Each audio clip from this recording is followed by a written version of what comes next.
Every romance needs an attraction, but a great romance needs a wound.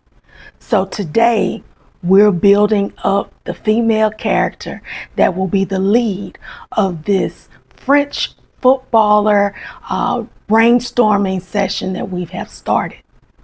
So in our last video, we came up with the trope, fake dating, because it gives us the added tension of two characters performing in public, but inside or behind closed doors, they are fighting their own emotional tensions.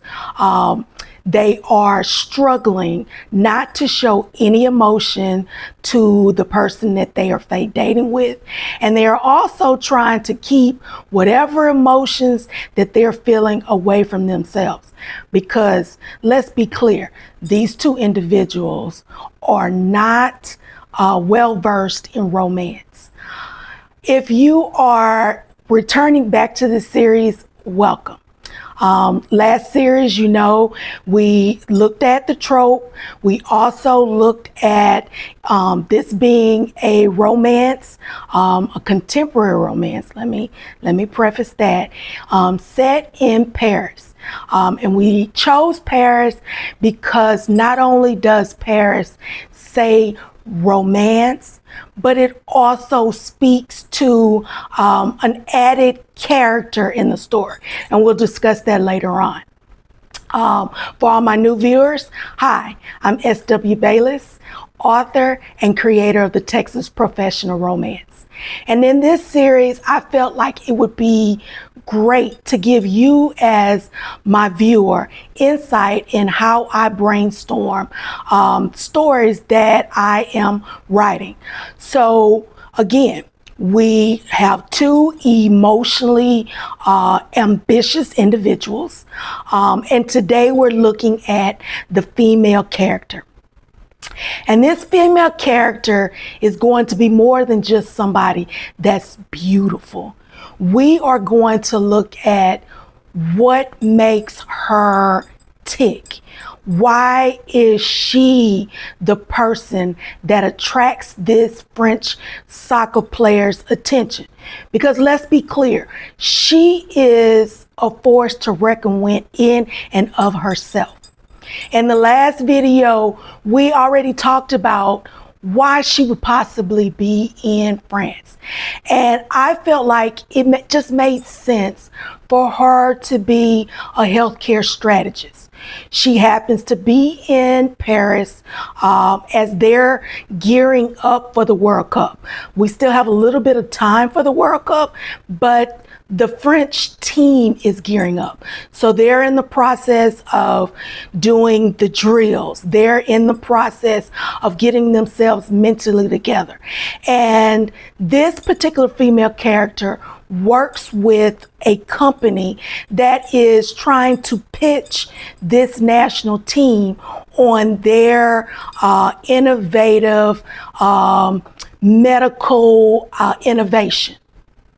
And so she is an executive in this company, and they have sent her to Paris to pitch this this innovation and to secure the deal. And I felt like this particular character, it was important for her to have a seat at the table because she has earned that. She has earned that. So we know her career. We know she's in Paris. So let's back up a little bit and look at who is this person. So I've been given some more brainstorming into this idea. And for whatever reason, a character name of Nina just sticks out to me. It's elegant, but it's not harsh. It's not, you know, anything that would rub readers the wrong way. And again, I'm just as much of a romance reader as I am a romance writer. And the character names, they mean something. They say something. Because if I'm going to invest my time in this story, I want to like the character's name. So I was thinking about a last name, something that said business, but it fit Nina. And Whitaker came to me. And so I'm like, okay, Nina Whitaker. She is our character name for this female lead. Then I start thinking, okay, who is Nina? What type of female is she? So whenever I start thinking of characters, for me, I go to music. Music as in, who does this character like? Is she a Floetry, Raphael Saadiq fan? Is she into guitars like, let's say, a Lenny Kravitz or Prince? Or is she more of like a pop girl, like, let's say, Maroon 5 or, I don't know, Mint Condition? Is she a rap girl? Does she like UGK? Does she like 8Ball and MJG? I mean, what makes her tick? So I'm thinking she is an elegant career professional. She's polished. And I'm thinking she's more of the NeoSoul, more of the Floetry, the Maxwell, the Jill Scott, that type of vibe. And since she's in that type of vibe, then I have to think about, how does she dress? How does she present herself to the world? How does she present herself to the world in the corporate office? How does she present herself in the world when she's walking around? And since she's in Paris, and I can tell you the vibe in Paris is totally different than the US. So let's say, just for the sake of argument, because I am a girly from Texas, so she could be from H-Town or she could be from Dallas, but she's in this Paris. Paris has a different vibe. I'm not going to say it's slow, but it's very much more romantic. And as a Black female, she notices that she can walk down the street without people looking at her and judging her and thinking, why is she here? Where is she going? She can just exist. And that's important. And it's hard for her to ignore. So that factors into this story, because within the pages, you'll see that because she gets to just vibe and be herself, Paris is going to speak to her. So in the corporate office, we were saying she's polished. She may wear the elegant sheath dresses. She may wear the simplistic so-so jewelry, the pearls. She may wear a necklace with one drop pearl, or the earrings with a drop pearl, or the diamond studs, something very elegant. She'll have the nice bags. Let's say she wears Louis Vuitton bags and she changes them out, or maybe she's a Coach girly, but you get the sense of who she is. Out in the streets of Paris, let's see her as portraying carefree, not necessarily wanting to stick out. She's casual, so she will be in, let's say, the nice soft blouses, in the white, the pastel, the yellows, because this is or would potentially be the springtime, but she would have a nice little cardigan on, let's say cashmere or light wool. She'll have, let's say maybe the nice slacks that flow, maybe a wide leg. I'm not really seeing her as being really tall, so I would say she's maybe about average height. But I'm seeing Nina Whitaker as a competent, elegant woman that's moving through the streets of Paris. She has taken into stopping at the cafes in the morning for her coffee with a little bit of cream, the croissants, maybe even a little bit of eggs. But you see what I'm going. She has gotten into this vibe of existing in Paris. And that's important because we want to see her. We want to see the distinction of her in the office where she's guarded, where she's controlled, she's performing. We see her in her everyday life where she's a little bit more laid back. And this, I think, opens the door to her coming across this male lead. And so I've been thinking, how would they meet? How would they come across? Because let's be clear, she is at the point where she's not impressed by access. She has that. So she has to be captivated by something by him that speaks to her. Whether he is, he has these eyes that just captivate you and take you away.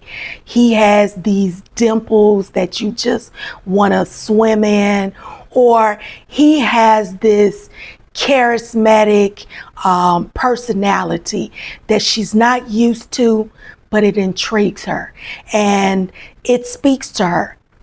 And I know for myself, the characters that speak to me, he not only has a presence, but there is something about him that garners attention. Like you're not caught off by, what his career is and what he does, but who he is, what you pick up on his vibe. And that's important because that is what is going to bring the reader to the story. So I'm thinking she's a NeoSoul girl. I'm thinking she might be out at, let's say, a farmer's market and they bump into each other. Or she could just be, out in one of the parks, because when I was there in Paris, I saw a lot of green spaces that were just really just beautiful. And you want to walk around with a blanket and have like lunch, and you're just kind of sitting outside, and maybe that is what catches the two of them together. It's like late in the afternoon, let's say maybe 2, 3, 4 o'clock. She has found her spot. Let's say she's a little bit further from the Champs, and let's say right after you pass some of the retail spaces, and there is this green space, and she has laid out a blanket and she's sitting there and she's just kind of taking in the atmosphere. She sees different people walking on the sidewalk, some people doing their afternoon running. She sees the tour buses that has all of the people on the top taking pictures and taking in the atmosphere, and she's thinking to herself, I'm here, I'm gonna make the best of this for however long I'm here, and I'm loving it. She has her phone where she already has her tunes program, and she's vibing. And let's say a dog gets out of his owner's hands, and he comes to her, and she is caught off guard, one, because the dog is there, but she likes the dog. So she starts petting him and talking to him, and just, captivated. And the dog's owner comes up to her and just gradually apologizes, for the intrusion of his dog. And, she says something like, it's no problem. And she sees the dog kind of like looking at her little kit that has her food in it, and she asks the owner, can she give the dog one of the treats, and he's like, fine. And so this is the male owner's door to sit down with her, and they just kind of casually start talking. And so I'm thinking, this would be a great way for these two characters to meet. She gets to see him for him. She gets to experience his personality. Maybe he has the gift of gab. Maybe he has a great sense of humor. Maybe he starts vibing in her music and they start having a conversation about that. So let's recap. We have Nina Whitaker. She is a global healthcare strategist. She's in Paris for a specified amount of time, trying to close this sale with the French national soccer team. And she is learning to just be unguarded. She has gotten into a groove of taking in the city, just being carefree and laid back. And she runs into this gentleman. So in the next video, we'll look at who exactly is this French soccer player. How does he catch her eye? Does he have the gift of gab? Does he have the dimples? Is it his sense of humor? What kind of music does he like? And how does that coordinate with Nina? And exactly what is it that would make him want to get into this fake dating scenario with her in this story?